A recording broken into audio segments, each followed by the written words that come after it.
د دوراني جدول تر ټولو سپک عنصر کوم دی؟ هایدروجن. د مالګې کیمیاوي نوم څه دی؟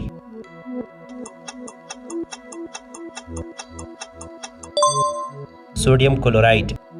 د دوراني جدول لومړنی عنصر کوم دی؟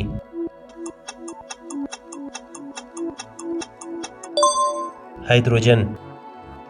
CO2 څه شی دی؟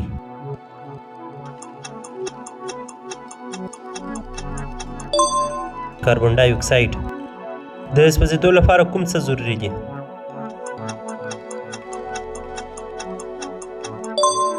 اکسیجن.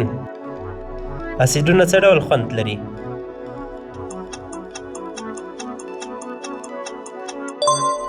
تروه. کومه ماده د تیزاب اغیز کموي؟